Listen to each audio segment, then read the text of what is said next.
matter if it was repeated trail, didn't matter if it was hard trail, easy trail. Just try to hike over 400 miles. Like that was our little goal. With the other goal just being trying to film as much content as I could too. And that's still, this past summer is the first summer I was doing that.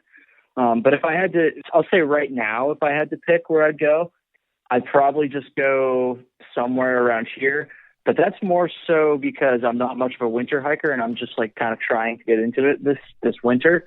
And so I'm starting with the smaller stuff I got in my backyard here before I move up to the high peaks. Cause like, especially I was watching a bunch of, Jonathan's videos the other day that you're in, and, dude, that stuff over there in the Adirondacks during the winter, that's so crazy. That's so freaking gnarly. Yeah, it's pretty awesome up there in the winter. That's what you're doing is definitely the way to do it. Start low and slow and, work your way up. Because winter hiking, it's a totally different animal than summer hiking. But I'll tell you, dude, it will hook you super quick. Because once you get up there, the thing about winter hiking is obviously there's a much larger chance of you dying, but that makes when you get to the summits and you look around and it's like everything's covered in this like Dr. Seuss type of snow. You feel like you're in a Whoville. It's just like you shouldn't be there. There's no person should be standing on top of a mountain in, sub-zero temperatures in the winter, so far from civilization, and yet here you are. It's an amazing feeling, and it's so easy to get hooked so quickly. So let me ask you this. So you're starting some winter hiking. I saw you got some new Vask Snow Bourbon 2 boots, which is what I use as well. I'm a huge fan of them. What else are you using for gear for winter hiking? What have you picked up? Yeah. So again, as we just established, not a expert winter hiker at all. So everybody should probably take this with a grain of salt. But let's see, those boots were super clutch. So, the next thing I'll say, dude, honestly, like, I don't really know for sure what I should do as far as pants. I just have a pair of like soft shell outdoor research pants. And so I just like hiking pants, they're not waterproof, but they're pretty water resistant. Sure. Resistant. They're not just soaking it up. And so I wore those, with some, just a base layer on underneath. Let's see, just base layer, top as well, just a fleece. And then I have a Arc'teryx down jacket. Cerium SL, something like that. As like my, middle layer down jacket. And then I haven't bought a hard shell yet. I have like an old one I've had since I was a kid that I've been using for skiing. But I think I'm actually going to buy a new one pretty soon here. So if you got any recommendations that aren't extremely expensive, that would be maybe we can save that for your episode on my podcast, because I'm probably going to bug you about winter hiking that whole episode. Oh, that will be fun. I'll say real quick, just right off the bat, literally what you described. I mean, that's exactly what I wear. I wear like a water resistant pants. The same pants I wear in the summer, I wear in the winter. Okay, good. And then that's good to hear. Different level base layer. That tends to be, for me, it's like what base layer level I wear. For like the sub-zero days, I'll wear like my heavier duty base layer on the bottom. And for days that it's like, if it's 20 degrees outside, I'll wear my lighter base layer on the bottom. And then I hike in up top. I just wear a base layer long sleeve and a Techwick shirt over it. I never hike with any sort of coat on until we get higher up in the mountains. And I might put a little like mid-layer type of jacket on. But my biggest recommendation for you is and for anyone listening who's like getting into winter hiking, your hands, my God, you need the right gloves. Don't go cheap on gloves, because, man, once your hands are frozen, it's brutal. And when you're at the top of the summit, you don't really think about the fact that your hands might be cold, but, you're putting your coat on, you got your pants on, you got your hat on, your goggles on. But, man, it's easy to overlook the fact that your hands and your gloves, like, you want to have some Summit gloves. I highly recommend Summit gloves. Makes a big difference when you get up there and you're just kind of hanging out, not moving. It's like, wow, my fingers are just gone. They're frozen. I can't bend my fingers. Highly recommend that. But that's cool. Yeah, so a person like you, with all these miles under your belt, getting into something new with the outdoors and continuing to push and to explore everything there is to offer, because there are just lifetimes worth of things to see and to experience out in these mountains and just outside in general. So that's super cool to hear. And yes, I look forward to talking all about winter hiking with you in more depth in the future. So let's talk about your summer trip. You know, it's cold here. It's the wintertime. Let's go back to the summer. I guess it was actually the fall. You hiked the Northville Placid Trail, and was it your third or your fourth attempt? It was my second attempt. Although it felt like my 100th attempt because it was so humiliating the first time I bailed. So okay, got it. It was the second.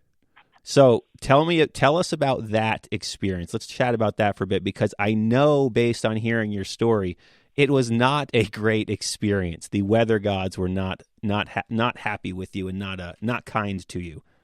No, they weren't. And honestly, like looking back on it now, I feel like I definitely was being a little bit of a baby because it's the Adirondacks. It's like you can't take an 8-day stretch normally, at least, of time in the Adirondacks and not like have some rain, right? So. Sure.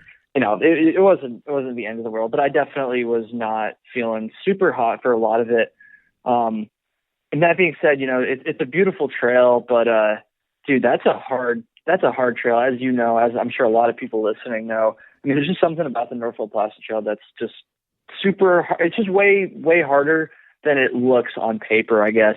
And partially, it was definitely weather for us. We hiked in late September into the first couple days of October. So obviously, you know, it's starting to get a little bit cold. That was just the best time for us. We weren't going to do it in the spring or early summer like I did on my first attempt, like an idiot. So we waited until, you know, fall, and that was just the best stretch of time we could get in the fall. So probably would have gone maybe a week or two earlier in hindsight, but that's what we had to work with. And first couple of days were great. I mean, the day we left Northville, it was like it was actually kind of hot out, as much as I hate to say it, because that was not the case for the rest of the hike, basically. But after those first couple of days, it was right after we left Paseco. Mm-hmm. Our first resupply there, we went northbound. We got basically over 24 hours of rain, and it was never really like downpouring super hard. It was just raining steadily, and it just didn't stop for 24 hours. And throw in some, 50-degree temperatures. And as a lot of people listening probably know, that's just not fun. Totally. And it can actually be kind of dangerous if you're not prepared for it. Fortunately, we dealt with that before quite a bit on the AT. So we knew how to handle ourselves, but that certainly didn't make it any less fun. Or any more fun, rather. And so we basically got completely soaked for about a day. And then after that, the rain stopped, but the sun didn't come out, and it actually got even colder. So even though the rain stopped, the trail was still wet. All the trees were wet. All the leaves that we were rubbing up against as we hiked were wet. So we didn't really dry out until like a full another day almost. And you should go watch, everybody listening, the video I posted on my YouTube channel of the hike.